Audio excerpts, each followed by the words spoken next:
말씀의 제목이 더욱 큰 은혜를 얻는 비결, 더욱더 큰 은혜를 사모해야 되는데 이것을 얻는 비결이 뭔가 하는 겁니다. 여러분, 우리가 이 세상에 살아가면서 가장 필요한 것이 뭐냐? 은혜예요. 은혜가 아니면 설 수가 없습니다. 은혜가 아니면 내가 아무리 해도 내가 원한 대로, 내가 꿈꾼 대로, 내가 디자인한 대로 되지 않는 것이 너무나 많이 있어요. 우리 교회 이제 주변 공사를 참 시로부터 얻어서 이렇게 했지 않습니까? 교회 주차장 뒤에 나무를 싹 뽑고 새로 나무를 예쁜 걸로, 또 이렇게 또 정자나무도 있고 잔디도 놓고 옆에도 소나무도 놓고 했는데, 문제는 비가 안 오는 거예요. 비가. 그러니까 잔디가 누렇게 뜨지요. 그래서 이제 업자한테 이거 물을 줘야 되지 않느냐, 그러면 어제 그저께도 와서 물을 주는데, 목사님 이거 한번 물 차오는데 70만 원 들어가요. 자기들은 예상치 못한 이 비용이니까 아주 그냥 답답한 거죠. 교회에서 좀 호수로 주면 안 될까요? 야, 이 많은 걸 어떻게 다 하냐, 당신들이 와서 해야지. 그러면서 이제 물을 자주 와서 뿌리다가 도저히 안 되게 생겨서 어제는 호수를 연결한 거예요. 그래서 우리가 물도 좀 주고 하려고 이렇게 하는데, 일기예보를 보니까 앞으로 한 열흘 동안은 비 올 일기가 전혀 없습니다. 일기예보상 비가 올 소식 뉴스가 전혀 없어요. 근데 오늘 아침에 일어나니까 하늘이 깜깜해요. 혹시 뭘 주시려나 기대를 하는데 생각지도 않은 소낙비가 왔어요. 여러분 오실 때는 좀 불편했지만 이 교회에 또 저런 이 초목이나 또 이런 잔디에게는 완전히 단비. 김교화 장로님 농사하는 데는 최고죠. 단비. 오늘 같은 비 엄청난 거죠. 그러니까 내가 아무리 호수를 뿌려도, 내가 아무리 물차 갖다 대도 하나님께서 한번 위에서 내려주시면 그걸로 끝나는 줄로 믿습니다. 아멘. 우리는 은혜를 사모하는 사람. 근데 오늘 본문 말씀 보니까 큰 은혜를 주시는 하나님, 그 앞에다가 또 붙였어요. 더욱 큰 은혜를 주시나니 그랬습니다. 하나님은 우리에게 은혜를 주시는 하나님이고, 하나님은 우리에게 큰 은혜를 주시는 하나님이고, 하나님은 우리에게 더욱 큰 은혜를 주시는 하나님이시다. 이 좋으신 하나님을 내 하나님으로 삼고, 이 좋으신 하나님이 내 하나님이심을 믿고 이 은혜를 사모할 때에 오늘 여러분에게 더욱 큰 은혜를 내려 주실 줄로 믿습니다. 아멘.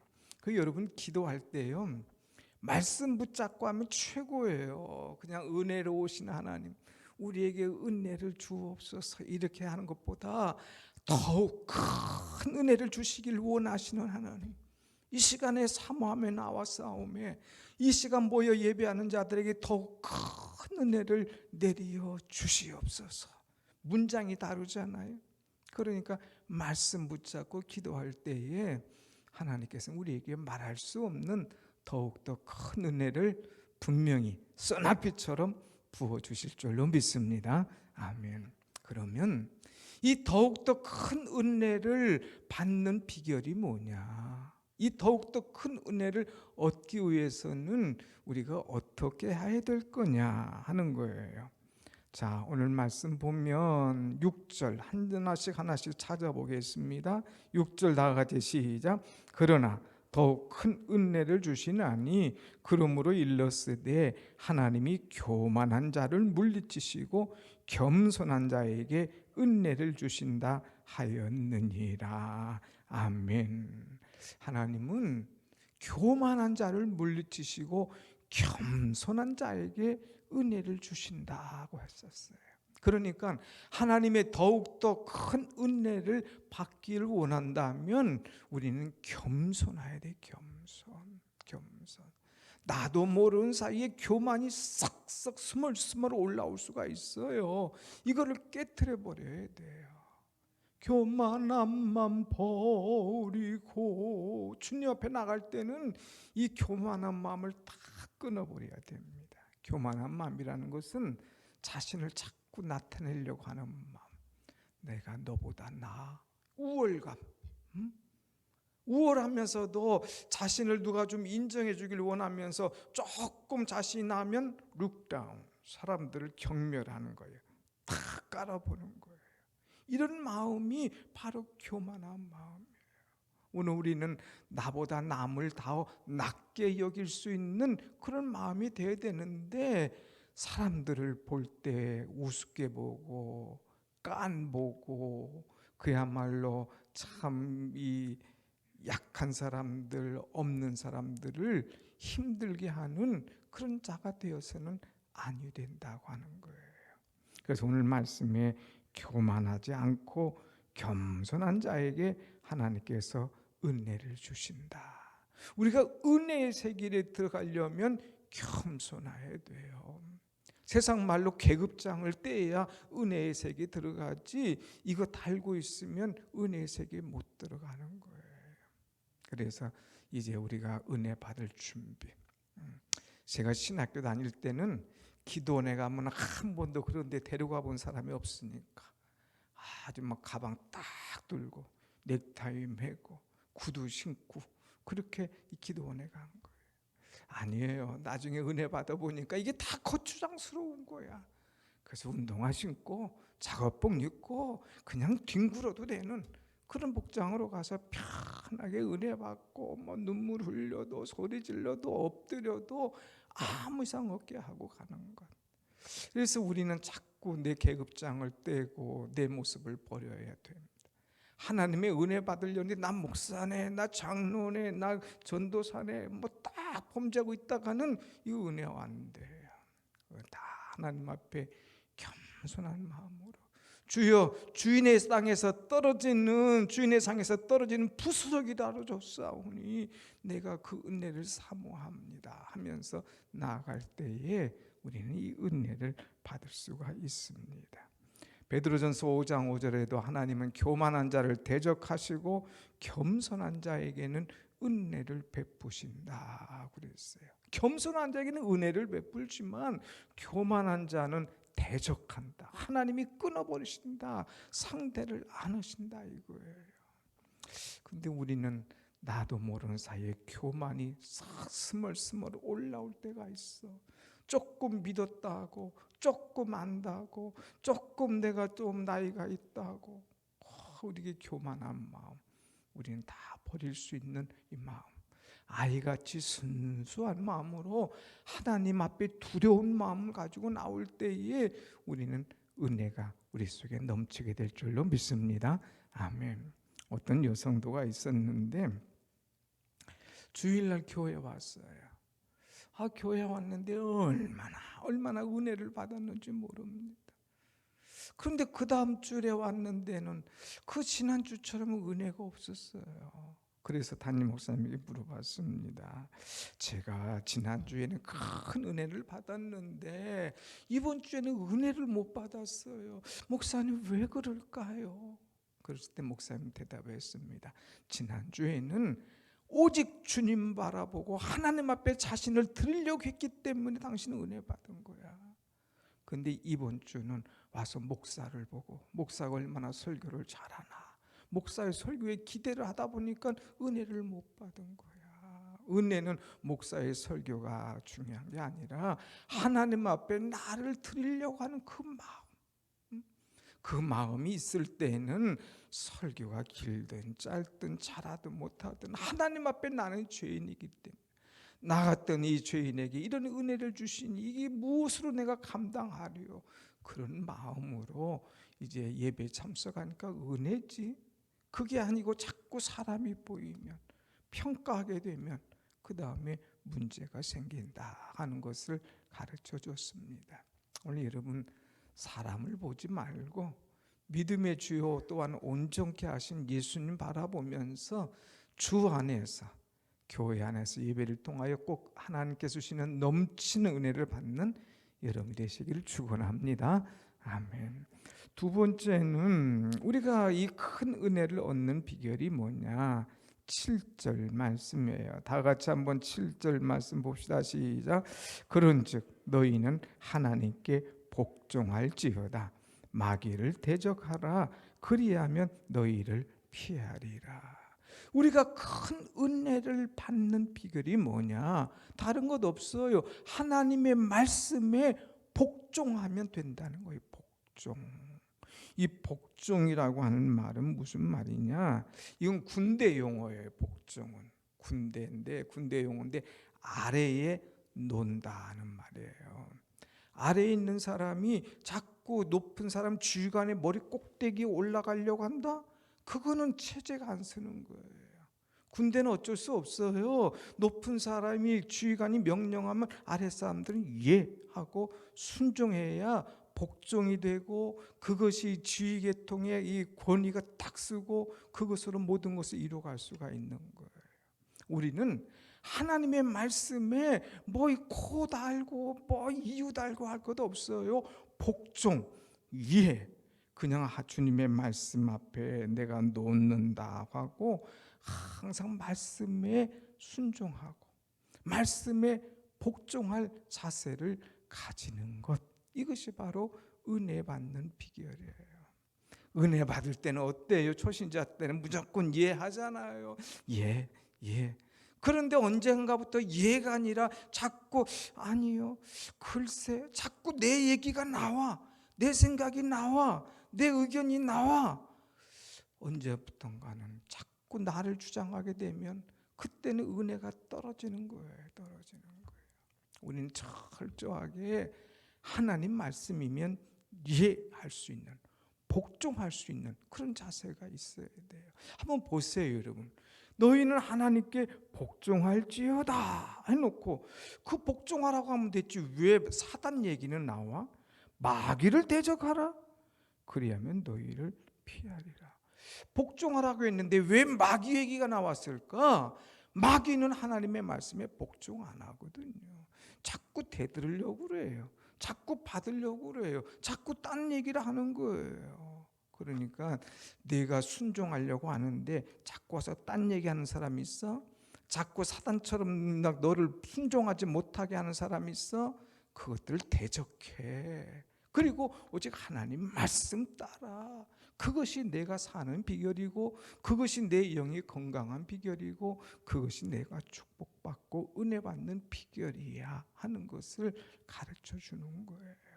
여러분 한번 보세요. 나는 복종하고 말씀대로 살려고 하는데 집에 가면 자꾸 딴 얘기하는 분도 계시고, 또 옆에 친구들 만나면 다른 얘기하는 분도 계실 수가 있어요. 또 사단은 자꾸 우리 속에 막 다른 생각을 갖다 집어넣어 줍니다. 아니에요. 철저하게 하나님 말씀에는 예만 있고 아니오는 없습니다. 복종하고 은혜로 나아갈 때에 그 속에 하나님의 은혜와 두렵고 떨림의 이 축복이 임하는 줄로 믿습니다. 아멘. 그래서 이제 우리는 복종하는 자세. 우리가 늘 이 수도원에서 있던 이야기를 여러 가지 이 메뉴가 있는데 들어보면 어떤 사람이 수도원에 들어가기를 간절히 희망을 했어요. 그때에 그 수도원 원장이 그들이 왔을 때 시험을 냅니다. 그 시험은 이 필기고사 시험이 아니에요. 성경 시험이 아니었어요. 이들이 얼마만큼 순종을 하는가 하는 그런 시험이었습니다. 그래서 그들 앞에 항아리를 하나씩 다 놨어요. 그리고 이 항아리에다가 여기 옆에 있는 연못에 가서 물을 길어다가 여기다가 부으시오. 그래서 이 항아리에 물을 채우는 사람이 이제 참 합격할 것이요 그랬어요. 그래서 그들이 이 우물을 길어 가지고 연못에 가서 물을 길어다가 항아리에 물을 채웁니다. 근데 그 항아리를 아무리 갖다 봐도 이것이 잘 생각을 안 해요. 가만히 보니까 밑이 빠진 거예요. 밑 빠진 독. 밑 빠진 독에다가 아무리 물을 부어도 안 되잖아요. 한참마다 안 되니까 에이 이거 사기구만. 아니 밑 빠진 독에다가 뭔 물을 부으라고 그래 하고 다 도망갔어요. 근데 한 사람은 끝까지 가서 부읍니다. 끝까지 부어요. 네가 이기나 내가 이기나 보자면서 끝까지 순종하면서 보는데 나중에는 그 못에 이제 물이 싹 갔다가 부을 정도니까 아무것도 없는 거예요. 근데 그 안에 보니까 이만한 유리 상자가 있는데 거기에 복종이다 하는 것이 딱 써 있는 거예요.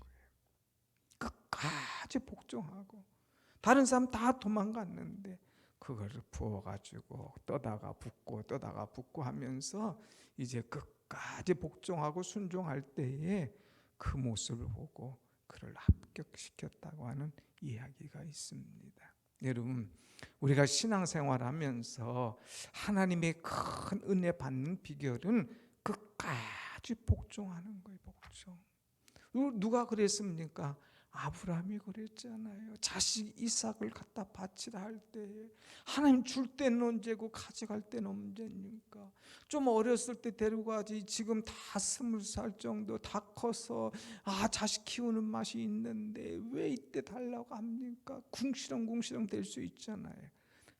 한마디 궁시렁 걸리는 거 없어요. 그 다음날 새벽 딱 장작을 준비하고 딱 이제 불을 준비하고 가자 하고 가는 거예요.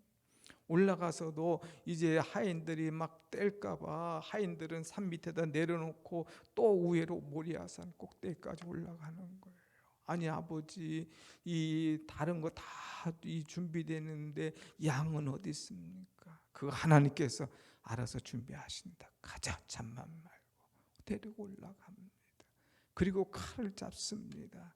그리고 저를 죽이려고 할 때에 아브라함아, 됐다. 이제야 내가 나를 경외하는 줄 내가 알아내어라. 이건 뭐예요? 하나님을 경외하는 마음으로 복종하는 거 아닙니까? 복종. 오늘 우리는 내 믿음이 뜨거울 때는 복종해요. 내가 은혜가 있을 때는 복종해요. 내 은혜가 떨어지면 자꾸 복종이 아니라 내 소리가 나오는 거예요. 내 목소리가 커지는 거예요. 오늘 이 수요 예배 여러분 나오신 여러분, 우리는 내 목소리가 클 때는 하나님의 은혜가 클 수가 없어요. 그러나 내 목소리가 크지 않고 하나님 말씀대로 살려고 순종하며 나아갈 때에 하나님의 더욱 큰 은혜가 우리에게 임할 줄로 믿습니다. 아멘. 세 번째, 우리가 하나님의 더욱 큰 은혜를 얻는 비결이 뭐냐? 8절 말씀 같이 봅니다. 8절 시작. 하나님을 가까이 하라. 그리하면 너희를 가까이 하시리라. 죄인들아 손을 깨끗이 하라. 두 마음을 품은 자들아 마음을 성결하게 하라. 그랬어요. 하나님을 가까이 하라. 하나님을 가까이 하라. 하나님을 가까이 하는 것이 내게 복이라는 거예요. 시편에 말씀했죠. 하나님을 가까이 함이 내게 복이라. 오늘 우리는 큰 은혜를 얻기를 원한다면 자꾸 하나님 앞에 가까이 가야 돼요. 멈추돼서는 안 됩니다. 자꾸 가까이 내 주를 가까이 하게 함은 십자가 짐 같은 고생도 있지만 자꾸 하나님 앞에 가까이 나가는 거예요. 어떤 분이 그랬어요. 내가 하나님 앞에 한 걸음 가까이 가면 하나님은 두 걸음 가까이 내게 오신다. 가까이. 우리는 자꾸 하나님을 가까이 할 수 있는 사람이 되어야 돼요. 그런데 하나님을 멀리 하다 보면 이거 완전히 멀어져요. 완전히 잊어버려져요. 완전히 주저앉아요. 이거 참 문제잖아요. 이 코로나 2년 지났어요. 교회마다 목사님들의 이야기가 똑같습니다. 하나님을 사랑하는 사람, 교회를 사모하는 사람, 은혜를 사모하는 사람은 변함없이 나오더라 이거예요. 변함없이 하나님 앞에 헌신하더라 이거예요. 변함없이 늘 깨어서 기도하더라 이거예요. 그런데 아이고 잘됐다. 그래가지고 이런 기회에 안 나오죠. 이런 기회에 온라인 하죠. 처음에는 양복 탁 입고 하다가 그게 됩니까? 그 다음에는 싹 나와서 얼굴만 비칠 수도 있고, 또 아니면은 뭐 이제 복장도 흐트러지고 여러 가지 이상한 모습의 기이한 현상이 나타나는 거예요. 자, 여러분 보세요. 다 나오지 않습니까? 그런데 그분들은 못 나와요. 못 나와요. 가까이 안 가는 것이 이제는 멀어진 거예요.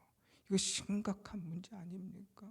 나와야 되는데, 가까이 가야 되는데, 그래야 하나님의 큰 은혜가 있는데 그렇지 못한 것, 이것이 참 안타까운 일이죠. 여러분, 우린 자꾸 하나님 앞에 가까이 갈 때에 하나님께서 내게 가까이 오셔서 내게 큰 은혜와 복을 주실 줄로 믿습니다. 아멘. 가까이 나가야 돼요. 가까이. 제가 얼마 전에 어떤 분을 한번 만났는데 깜짝 놀랐어요. 그분은 이 영상 안 볼 테니까 우리 교우가 아닌데, 이 우리 한 주변에 가까이 사시는 분인데 그 집에는 개를 막 송아지만한 개를 키워요. 송아지만의 개가 얼마나 큰지. 그런데 한 2년 전에 만났어요. 그 집에 가서 식사 초대도 한번 가서 식사도 한번 했어요. 타교의 교인인데 이제 나와서 이제 안 만났습니다. 그런 데는 이 몸도 여리여리하고 아주 예뻤어요. 근데 제가 몰라보겠어요. 개는 알아보겠는데 사람을 몰라보겠는 거예요. 개는 뭐 그 황소만한 개인데 사람을 몰라보겠어요. 왜? 이 몸이 요만했던 분이 이만해졌어요. 그야말로 조금 비속어로 우리가 코로나 때문에 확진자라고 얘기할 때 확진자 이렇게 표현하잖아요. 얼마나 쩐지 막 이래 된 거예요. 아니 왜 그래? 왜? 목사님 코로나 때문에 어디 무서워서 못 나가고 방 안에만 있다가 보니까 하도 먹고 운동을 안 해가지고 교회는 안 갔어? 온라인만 했어요. 안 움직인 거예요. 주 앞에 가까이 안 간 거예요. 몸이 이대로 뭐. 그거 어떻게 빼려고? 글쎄 뭐래 걱정이에요. 여러분 자꾸 가까이 가야 돼요. 가까이 가야 은혜가 있는 거지. 가까이 봐야 은혜가 있는 거지. 그렇지 않으면 안 되는 거예요. 주일날도 여러분 가까이 오세요. 앞자리가 좀 많이 비었더라고. 옛날에는 앞자리가 금자리, 은혜의 자리라고 그랬잖아요. 앞으로 오세요. 주일날은 앞으로 와서 자꾸 사모하고 목사의 얼굴을 영상으로 보려고 하지 말고 직접 저하고 마주대어서 볼 때에 이것이 은혜. 옛날에 부흥회 가면 그런 얘기 들었잖아. 강사의 침이 튀는 정소에까지만 은혜가 간다. 마이크가 없었는가 보지. 강사가 부흥회 막 열렬하게 하다 보면 침이 튀잖아. 근데 저 뒤에까지는 안 튄단 말이에요. 그러니까 그 앞에가 은혜의 자리다. 뭐 옛날에 금자리 하면서 엄청나게 그랬는데, 아무튼 어쨌든 우리는 자꾸 하나님과 멀리 하려고 하면 안 돼요. 자꾸 가까이. 은혜가 떨어지는 것들은 이렇게 보면 그 이유들이 멀리 앉아. 멀리. 또 옛날 교회에 기둥이 있으면 기둥 뒤에 가서 앉아. 기둥 뒤에. 자꾸 안 마주치려고 그래. 그건 은혜가 아니죠. 자꾸 왜 나를 목사님 설교할 때 한 번도 안 봐주시나? 그 눈이 마주쳐야 되는데, 그러면서 막 가까이 가려고 그러고 만나려고 하고, 이것이 은혜지 않습니까? 뭐 정치인들 보면 어떻게든지 한번 줄대서 만나려고 막 하나님을 그렇게 만나려고 노력한다면 안 될 게 없을 거예요. 여러분, 하나님을 가까이 하고 자꾸 만나려고 애를 쓸 수 있는 그런 여러분이 될 때에 하나님께서 큰 은혜를 주실 줄로 믿습니다. 아멘. 마지막, 우리가 하나님의 큰 은혜 받는 비결이 뭐냐? 9절을 한번 같이 봅시다. 9절 시작. 슬퍼하며 애통하며 울지어다. 너희 웃음을 애통으로, 너희 즐거움을 근심으로 바꿀지어다. 아멘. 슬퍼하며 애통하며 울어라. 울어야 은혜가 온다 이거예요. 울어야 하나님의 은혜가 온다 이거예요. 울어라.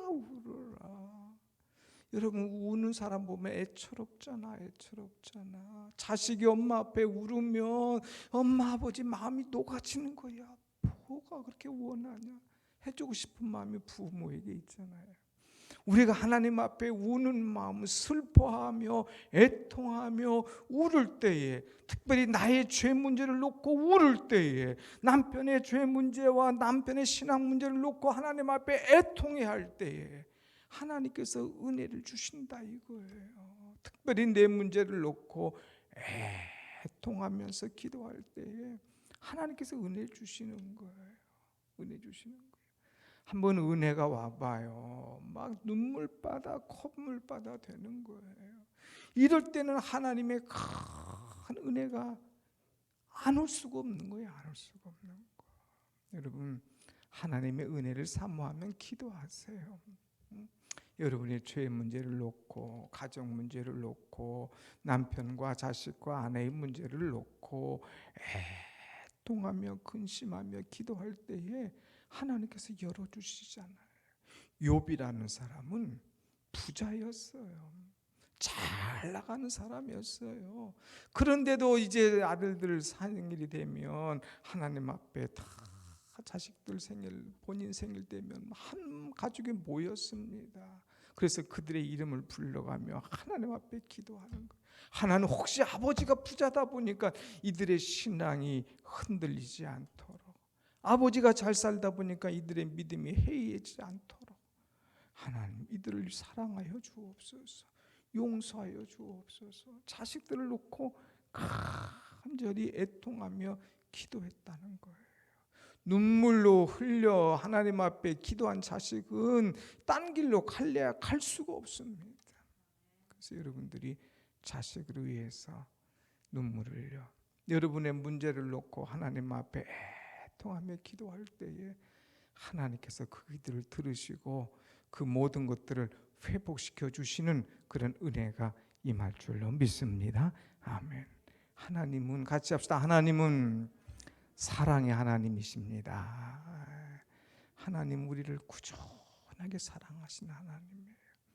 요즘에 새벽에 호세아 말씀 보는데 오늘 호세아 3장, 하나님은 사랑을 하시는 하나님, 아무런 조건 없이 사랑하시는 하나님, 대가를 참 지불하면서까지 사랑하시는 하나님, 언제나 우리와 함께 하시겠다고 약속하시는 그 하나님, 이 하나님의 은혜를 알면 딴 길로 갈 수도 없고, 이 하나님의 은혜를 깨달으면 큰 은혜를 받을 수밖에 없는 거예요. 하나님을 알고 하나님의 은혜 속에 살아가는 여러분과 제가 되기를 간절히 원합니다. 아멘.